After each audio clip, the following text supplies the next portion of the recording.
right, rolling along here on this day one post Jim Boeheim. He hasn't gone anywhere. It's going to be really interesting to see, how, is he going to go to the games? What's he going to do? There's so many questions.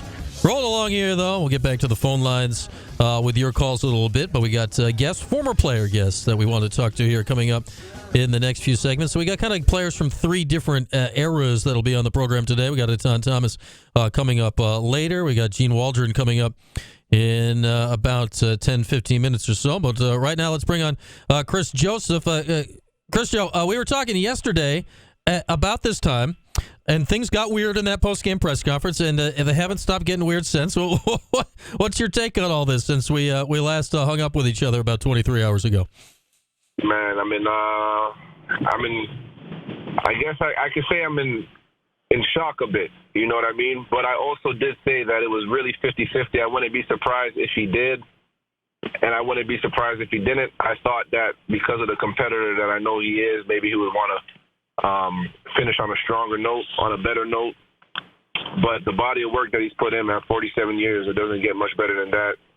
He's been, a great icon in Syracuse and Central New York. So I am happy for him that he can get to relax and he doesn't have to yell anymore at players and things of that nature. And he can just enjoy basketball, go to a few games now and maybe sit from the stands and coach from the sidelines, but in his head. You know what I mean? Like maybe he'll probably be thinking what he would have done in certain situations. But I'm glad. I'm shocked about him leaving a bit, but I'm super, super happy for Coach Autry, and he deserves it. You know what I mean? And Coach Autry, when he came in 2011 to replace my guy, Coach Murphy, shout out to Coach Murphy, we had an instant connection.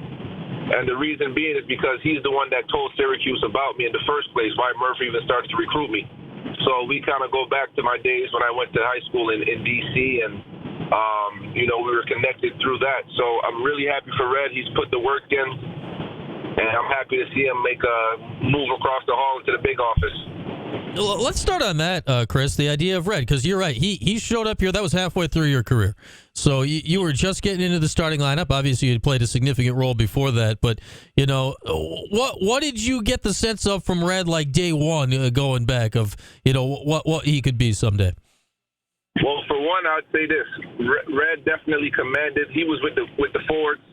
And, when you're a new coach, when you're a new anything, a new kid in school, it could be difficult. But I think he already had our respect, whether he knew it or not, because he's a former player.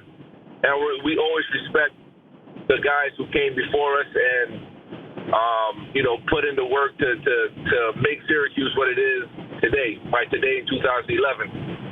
And so he already had our respect, and he came in. And what I like most about Red is he didn't come in like, I'm a coach, you're a player, you listen to everything I say. We really had an open dialogue. You could talk to him if you felt like there was an issue, whether it was with coach, whether it was with a play. I mean, Coach Red helped me a couple times throughout that year where I could have snapped, whether it was on Scoop for not passing me the ball, or Dion, whether it was for Coach taking me out the game for something I didn't do, but he thought it was me.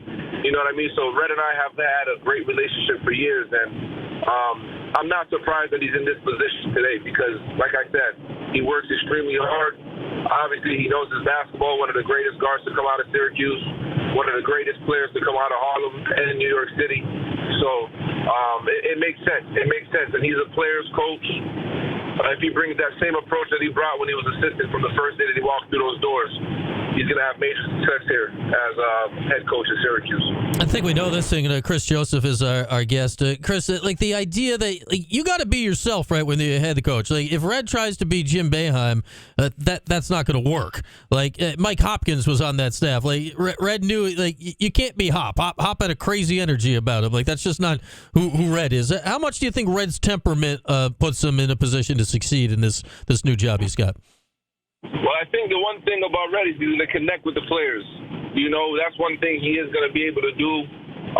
And you do have to be yourself. Red is somebody who is going to keep it real with you. no matter what, he's never going to tell you what you want to hear. He's always going to tell you what you need to hear.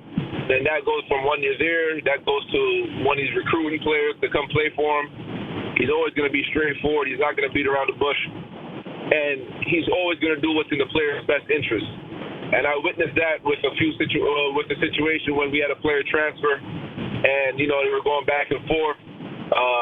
The player and the player and Coach Boeheim, and ultimately, Red was really real and let him know that whatever is going to make you happy in the end. So he's really for the players, and that's what's going to make him successful. And that's why kids are going to want to run through a wall for him, is because he's not just going to be surface level with you. He's going to really understand you. He's going to do everything in his power to understand you, the person, and the player, not just the player. All right, Kris Joseph with us, and obviously that's the future. But let's get back to Coach Boeheim a little bit here.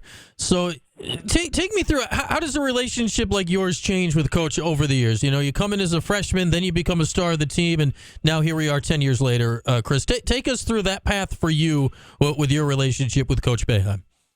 Coming as a freshman, I don't know where Boeheim thought I'd fit in within the grand scheme of things, rotational-wise and things like that. But I think I proved myself earlier on in my freshman year. I gained his respect playing in big games against Florida, in Florida when we played them and when we beat Kansas. I think I started a game or played a game against Memphis where I did well. So I knew that Coach and I, obviously, there were times where, I thought he might have wanted to punch me in the face because he was so mad, because of a missed rotation, missed rebound, a turnover, a charge. I was good for those, at least 2 charges a game, But so then into my sophomore year, or back to my classic story after my freshman year when he told me that in order to play for him, I'd have to lose weight because I was too fat for my position, and that I would have to be able to shoot the ball and run a lot more than I have been able to my freshman year. Because I'm going to be real. With all those DNPs, I put on that freshman 15, So so he kept it real with me, and then that's when I realized that, I appreciate Coach, especially after one year when he told me that the day that he stops yelling my name and the day that he stops nagging me for doing things right is the day that I have to worry, because that means that he just doesn't care anymore. And I tell that story to the kids that I coach today is, when a coach is on you, it's because they care. And the moment that they don't, it's because they just gave up. You know what I mean? So once he told me that, I knew that we were trending in the right direction. And like you said, I come back my junior year. My role increases after Wes, Andy leave. I'm a starter now. I'm the focal point of the opponent's scout report, and he trusted me to be able to fill that role. And he gave me the confidence to, play basketball to the best of my abilities. Never really limited me. I proved myself to him that I could shoot the ball much better. And he rocked with me. You know what I mean? And 10 years later, coming back, I always wondered why it was that Derek Coleman would come back and hug on Boeheim so much and just laugh. I'm like, man, I never laughed so much with Coach. I never seen him laugh so much before. You know what I mean? And coming back years later, sitting in his office or sitting in the Mello Center, sitting in his office at the Dome and just talking basketball with him and sharing laughs and sharing knowledge. Just an amazing human being who really appreciates his players and what they've done ultimately for him, right? No players, no wins. So I think he really appreciates his former players, especially the ones who, didn't give him too much of a hard time. And, our relationship has grown strong ever since my first day coming onto campus. Kris, good stuff. I wish we had been doing postgame right now. That was, the original plan for life. But things done changed here in the last 24 hours. Good to chat, my friend, and be safe. We'll catch up again soon, okay? All right. Appreciate you. That is the great Kris Joseph. Always good to chat with Kris. Man, it was right about now, 24 hours from now. Kris and I were sitting here minding our own business, hosting a little postgame show. That press conference happened, and, well, here we are. Red Autry, the new Orange basketball coach. Jim Boeheim, no longer the Syracuse basketball coach. Has the word retired been used yet? I'm still on no.